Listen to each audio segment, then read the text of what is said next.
I think I'm going to be reading Sun Kong for a little bit. And I've just made it through the section on Chen being killed by the Tang Dynasty, right? Or by people from the Tang Emperor, or from the Tang Empire, right? There was, how many empires were there that are like, no, really popular ones? Four, I think. Song, Tong, King, and I don't even know the other one. So like the next section, they've got this fisherman and this woodcutter. He says, it seems to me that people who struggle for fame kill themselves for it.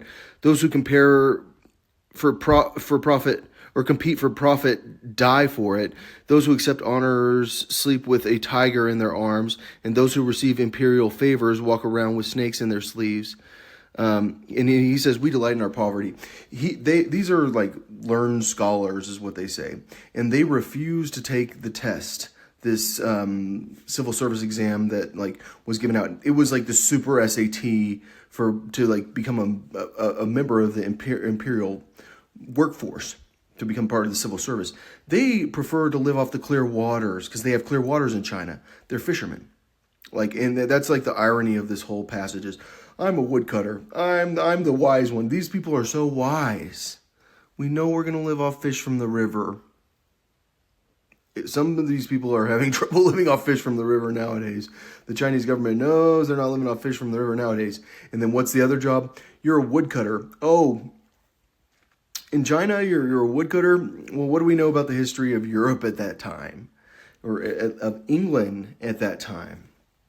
There were some serious problems with woodcutters and the government, to the point that like it was made illegal to cut the forest down, and it was such a huge deal that it was made illegal to cut the forest down that we have like myths about like Robin Hood and stuff like that. And a lot of these people that got in trouble for cutting down the forest got put in jail and then eventually shipped to Australia, because like Australia was a prison colony. So this has turned into a lot of poetry about like how much he loves living in there. He says, I push aside the clouds to find my way home. And it's like, oh, what a beautiful poem. And then he says, from under a straw cape, the waning moon is peaceful. Like a straw cape is like from where he's warm. Like he lives, like he probably, a lot of his life is underneath a straw cape. Cause when it's cold, like what we've learned is like, historically, like cold is like very, very bad. So that's cool. No, that is very, very bad. Like Origen was clear about that, and that's why I got so mad about Muhammad saying banish your wife from the bed. But he's saying the court official like he waits in the cold for audiences. So this book has very turned into a commentary on the Tang Dynasty and on the civil service exams, which is very interesting because like I think like nowadays, like to the Chinese, like they view the Tang Dynasty as like the beginning of the golden age. Like it's like when like they started having a meritocracy. Like it's like they're very proud of the Tang Dynasty. But the Tang Dynasty did end. What was the dynasty? I missed it in the last video. Ming Dynasty. So, but he's saying, like he's like, why would I want to be a court official? I'd rather have. He has a clay cup and a bowl. I think he says earthenware bowl. And he's like, and I cut down some trees and go and get drunk. And so, like at that time in history, it was a great place to live, as China. And you didn't have to be under the Tang Dynasty, which like it sounds like he didn't want to have to be under anyone, but he was willing to be under them. But then he learned his lesson when he decided to go work with those people. And it was the same thing with the Europeans, but he had to. Like if there's anything that exists is monkey having to leave the monkey kingdom. This guy's got wives and kids, he's so happy, everyone loves him, and then he goes to heaven and it's like you're in charge of the peach orchard and no one likes you. But like he's trying to be friends with people, like he's socializing, and then like, but the Jade Emperor is mad. Like you're not allowed to talk to those people. They have a different class than you. You are not of the same class as them. But you gave me the title, Great Sage Equal to Heaven. I did give you the title Great Sage Equal to Heaven, but you're definitely not equal to heaven for sure.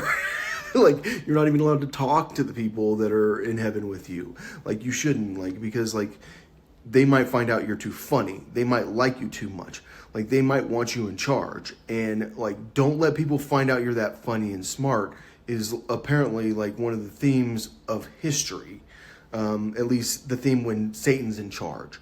Like, because, like, if you're not the one that wants to go try to do sex stuff with 3-year-olds, then Satan's not going to be able to blackmail you. So, like, don't be too smart and not blackmailed. That is our society. Like, you need to get blackmailed. If there's anything that exists, is everything's fine, media, everything's normal, we got fires though. What about Sam Altman? Like, 3-year-olds? Like, the guy that's like, we all need Sam Altman to save us from the Chinese. We need the guy that molests 3-year-olds to save us from the Chinese. You guys didn't, like, are we? I don't have a TV. Clearly, I'm not allowed to have money because you guys don't. The final thing I want to mention is the impact that the Woodcutter and the Fisherman stories have on Chinese society. So, like, is it deeply embedded in the Chinese philosophy that they just want to be that guy? Like, really, like, they want to be the woodcutter, they want to be the fisherman. Like, deep down in their soul, they know they want a life of leisure.